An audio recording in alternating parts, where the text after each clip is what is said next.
अस्सलाम वालेकुम, welcome back to my channel creativity education faculty. कैसे हैं आप लोग? आई होप सो अच्छे होंगे। आज मैं क्लास 9th के बच्चों के लिए लाई हूँ उर्दू का सबक नंबर 15 वतन की तरफ वापसी। इस चैप्टर की स्टोरी को समझते हैं।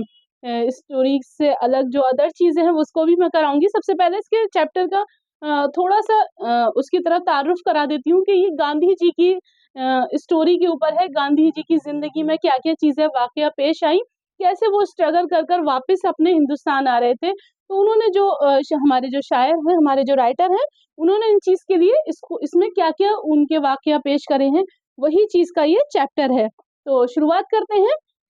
अब मुझे जनूबी अफ्रीका में आए 3 साल हो चुके थे। मैं यहाँ के लोगों से अच्छी तरह वाकिफ हो गया था और और ये भी मुझे खूब जान गए थे।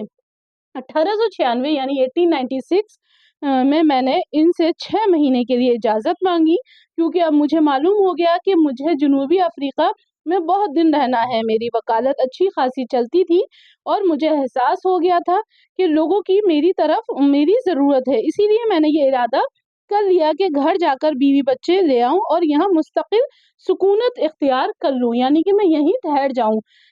मैंने ये भी सोचा कि वतन, अब वो ये कह रहे हैं कि मैं ये सोच रहा था कि मेरी अच्छी खासी वकालत पूरी हो चुकी है और अब मैं जाकर अपने घर से होकर आऊं और हिंदुस्तान से अपने बच्चों को, अपनी बीवी को ले आऊं और यहाँ पर आराम से आकर रहूं। अब उसके साथ साथ उनका क्या होता, मैंने सोचा कि वतन जाकर लोगों को जनूबी अफ्रीका की हालात से वाकिफ कराऊं और यहाँ के हिंदुस्तानियों को हमदर्द बनाऊं, तो कुछ कौमी खिदमत भी हो जाएगी। 3 पाउंड का महसूस हमारे जिस्म में नासूर की तरह था।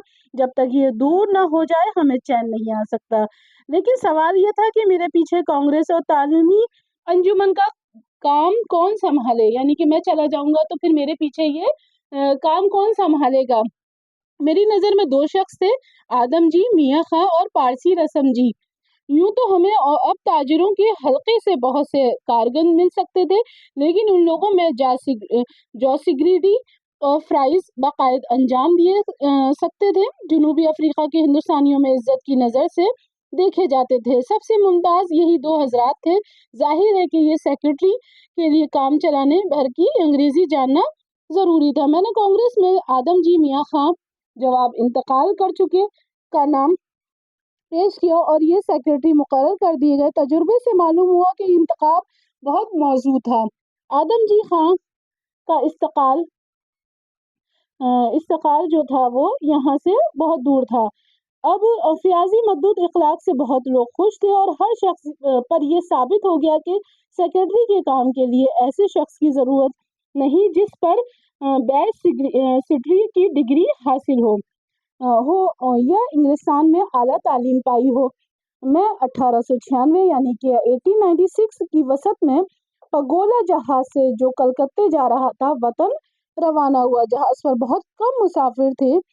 इसमें से 2 अंग्रेज अफसर थे जिनसे मुझसे बहुत वो बेतकल्लुफी हो गई। उनमें से एक के साथ मैं रोजाना 1 घंटे शतरंज खेला करता था। जहाज के डॉक्टर ने मुझे एक किताब दी जिसका नाम था बेमालूम का तामीर तमल सिखाने वाली। मैंने उस किताब को बाकायदे पढ़ना शुरू कर दिया। मुझे निडॉल में बेतजुर्बे से ये मालूम हुआ कि मुझे मुसलमानों से खलामा पैदा करने के लिए उर्दू और मद्रासियों से मेलजोल रखने के लिए तमिल सीखना चाहिएगा था। फिर मेरा एक अंग्रेज दोस्त भी मेरे साथ उर्दू पढ़ता था। उसकी फरमाइश से मैंने 3रे दर्जे की मुसाफिरों में से एक उर्दू का मुंशी ढूंढ निकाला और हम दोनों को खूब पढ़ाई होने लगी। यानी कि उन्होंने भी उर्दू की तरफ से उर्दू तवज्जो की और उन्होंने 3 दर्जे यानी कि 3rd क्लास वाली उर्दू को पढ़ाने वाला एक मुंशी जो होता है उसे ढूंढ निकाला और उनसे खूब पढ़ाई होने लगी। उस अंग्रेज का हाफजा मुझसे बहुत अच्छा था और वो जो लफ्ज एक बार देख लेता था कभी नहीं भूलता था। मुझे अक्सर उर्दू हुर्फ के पहचानने में वक्त होता था, यानी कि उन्हें उर्दू पहचानने में वक्त लगता था।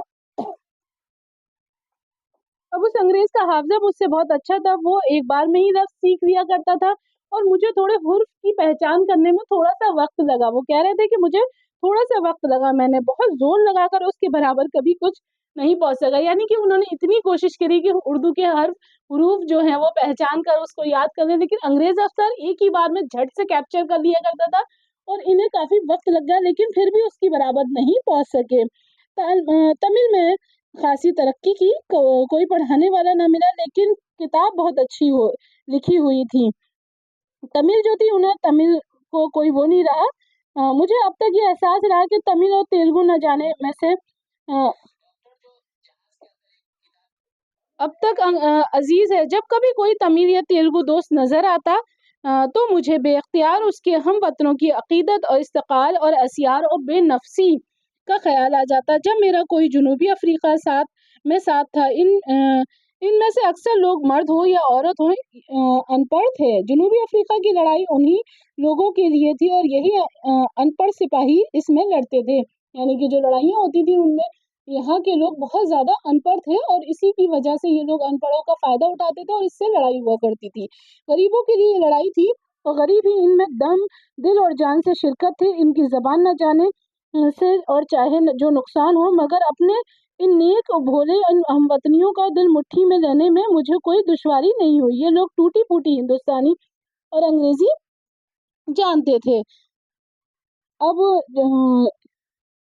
जनूबी अफ्रीका जो अंग्रेजी नहीं जानते थे, वो गोया अपनी जुबान में सुधार रहे थे। 24 दिन के बाद ये खुशगवार सफर खत्म हो गया और मैं दरियाए हुगली के हुस्न पर सुधारता हुआ कलकत्ते पहुंच गया।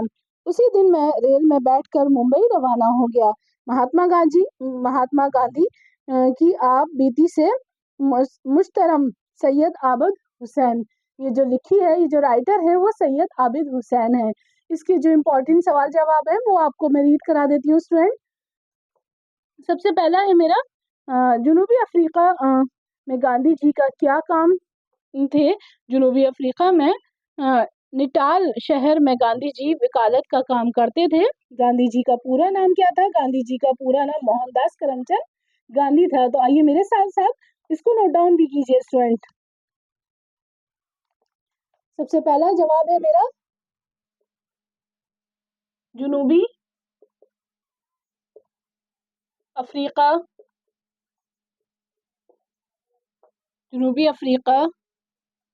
के निटाल, इंग्लिश में भी लिख देती हूँ मैं,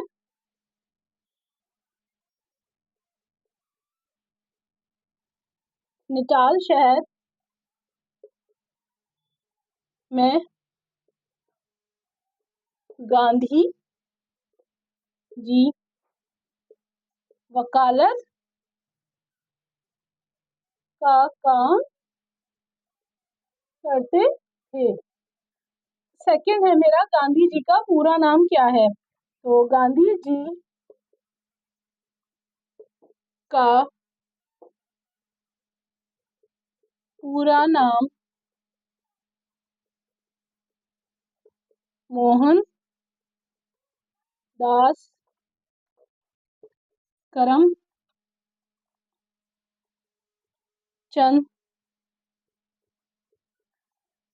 गांधी है। इसको नोट डाउन कर लीजिए आप लोग। आगे का रीड करती हूँ। थर्ड सवाल है, गांधी जी ने बैर सिटी कहाँ से की? गांधी जी ने बैर सिटी की तालीम लंदन से हासिल की। गांधी जी की पैदाइश कब और कहाँ हुई?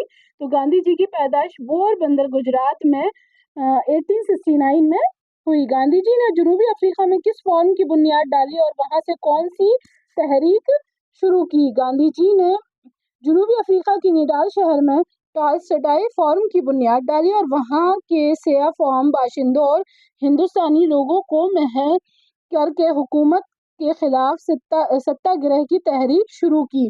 तो आई होप सो आपने ये चैप्टर की चीजें समझ ली होंगी, चैप्टर की थ्योरी समझ ली होगी, और भी इसकी बहुत इंपॉर्टेंट चीजें हैं जो मैं लाइव सेशन के थ्रू पढ़ाऊंगी। और मेरे 5 सब्जेक्ट मेरे चैनल पे प्रोवाइड होते हैं। मुझसे कॉन्टेक्ट के थ्रू आइए, मुझसे राब्ते के थ्रू आइए, सारी चीजें एक एक चीज डिटेल में बताऊंगी स्टूडेंट। और थोड़े दिन करीब आ रहे हैं तो थोड़ा सा फोकस हमारे एंट्रेंस जामिया मिलिया इस्लामिया और एएमयू की तरफ तवज्जो कीजिए। हमसे राब्ते में आइए, हम एक एक चीज बताएंगे आपको। इस बार भी ऐसे ही करेंगे जैसे कि लास्ट ईयर किया था और बहुत अच्छे से इस चीजों को कैप्चर करेंगे मेरे साथ और अदर टीचर के साथ। ठीक है, नेक्स्ट वीडियो में जल्दी ही मुलाकात होगी। अल्लाह हाफिज।